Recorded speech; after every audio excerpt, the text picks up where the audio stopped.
লাইলাতুল কদর হচ্ছে হাজার মাসের চাইতে উত্তম। এখানে গাণিতিক ভাবে ব্যাখ্যা করতে যাবেন না 1000 মাস সমান সমান কত বছর হয়, ব্যাপারটা এমন নয়। এখানে আধিক্য বোঝানো হয়েছে। হাজার হাজার মাস ইবাদত করলে যে নেকি হয়, এক রাত ইবাদত করলে সে নেকি হয়ে যাবে ইনশাআল্লাহ। এই রাতে কি হয়? স্পেশাল তানাজ্জালুল মালাইকাতু ওয়ার রূহ। এই মাসে আল্লাহর পক্ষ থেকে আল্লাহর ফেরেশতারা নেমে আসেন। কোথায় নেমে আসেন? পৃথিবীতে।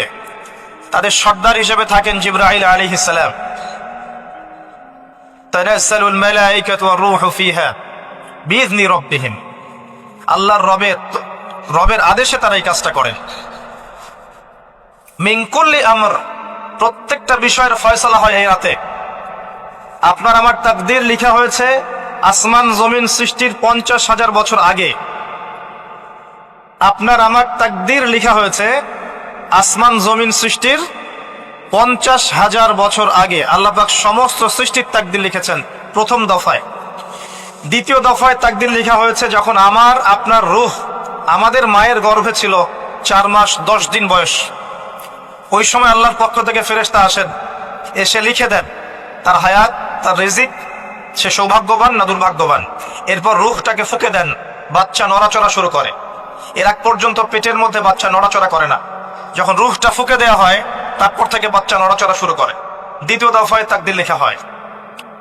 এরপরে তৃতীয় দফা লেখা হয় এই লাইলাতুল কদরে, যে আগামী 1 বছর কি হবে, আপনি কি করবেন। অর্থাৎ 1 বছরের বাজেট প্রণয়ন করা হয় প্রত্যেক লাইলাতুল কদরে।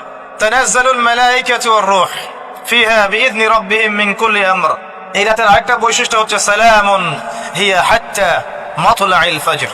ফজর পর্যন্ত এই রাতে শান্তি শান্তি শান্তি শান্তি প্রশান্তি বজায় থাকে। এই রাতে আপনি যে দোয়া করবেন, যে কোনো দোয়াই করবেন, যদি আপনার রিজিকটা হালাল হয় ইনশাআল্লাহ কবুল হয়ে যাবে যে কোনো দোয়া। এই রাতে যারা ইবাদত করে দাঁড়িয়ে দাঁড়িয়ে, তাদের চতুর্দিকে ফেরেশতারা সমবেত হন, তাদের দোয়ায় তারা শরীক হন, তাদের জন্য দোয়া করতে থাকেন। ঠিক তখনই দেখবেন মুমিন বান্দার চোখ দিয়ে টপ টপ করে পানি পড়া শুরু হয়েছে। আপনি ফিল করতে পারবেন যে আপনার দোয়া আল্লাহ কবুল করছেন। এই রাতের ইবাদতকে 1000 মাস দিয়ে গুণ করলেও কখনো সমান হবে না। একটা রাত ইবাদত করলে আপনি হাজার হাজার মাসের নেকি পাচ্ছেন। এই সুযোগটাকে ছেড়ে দেওয়া যায়? কবে এই রাত স্পেসিফিকলি বলা যাবে না, 27 তারিখেই স্পেসিফিকলি বলা যাবে না যে 21-এর রাতেই, 23-এর রাতেই বা 25-এর রাতেই। নির্দিষ্ট করে বলার কোনো সুযোগ নাই।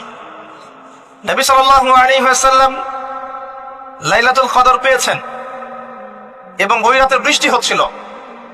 তিনি সিজদা করছেন, তার কপালের মধ্যে মসজিদে নববীর যে মাটি আছে এই মাটির কাদা লেগেছিল। নবী করিম সাল্লাল্লাহু আলাইহি ওয়াসাল্লাম বলেছেন, লাইলাতুল কদর আমি পেয়েছি, কপালে কাদা মাটি ছিল, বৃষ্টি হচ্ছিল। তার মানে ওই রাতে বৃষ্টি হতে পারে, ওই রাতে বৃষ্টি হতে পারে। লাইলাতুল কদরের আলামত রাতের বেলা বৃষ্টি হতে পারে। বৃষ্টি হয়েছে, তিনি নামাজ পড়েছেন, কপালের মধ্যে কাদা লেগেছিল। তিনি বের হয়েছেন, সাহাবীদেরকে বলবেন কোন রাতটা লাইলাতুল কদর, আজকের রাতটা লাইলাতুল কদর, এটা বলতে বের হয়েছে। বের হয়ে দেখছেন দুজন মুসলিম আপোষে ঝগড়া করছে। লিসেন টু মি, দুজন মুসলিম আপোষে ঝগড়া করছে। আমরা বলি না যে মুসলিমদের মাঝে ইখতিলাফগুলো রহমত, আমরা বলি না?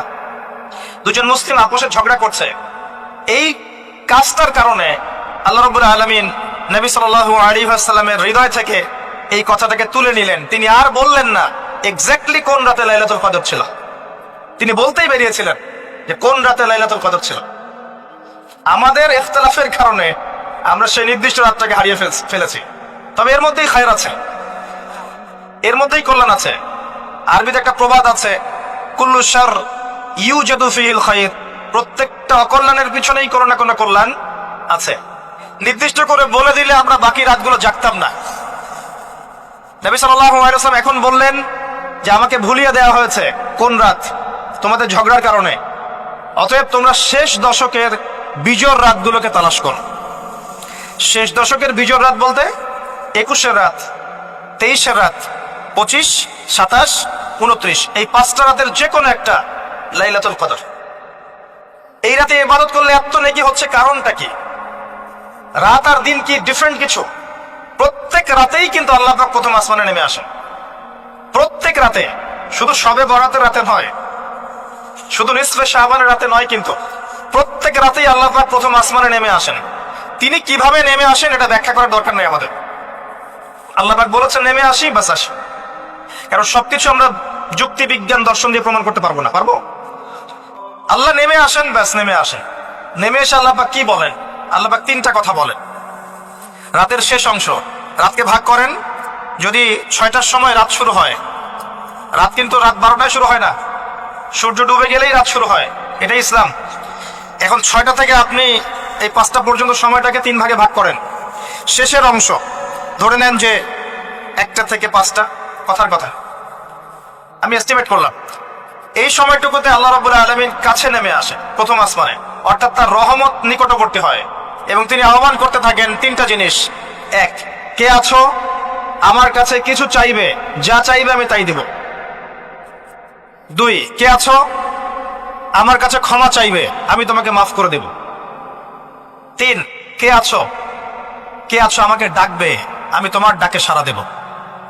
মানে এই সময় আপনি যা চাইবেন, ইনশাআল্লাহ আপনার আকীদায় যদি শিরক না থাকে, আমলে যদি বিদআত না থাকে এবং আপনার রিজিক যদি হালাল হয়, ইনশাআল্লাহ তাআলা আপনার দোয়া কবুল করা হবে। আল্লাহ পাক প্রত্যেক রাতেই নেমে আসেন। তাহলে লাইলাতুল কদরকে এত স্পেসিফিকলি ইম্পর্টেন্স দেওয়ার কারণ কি?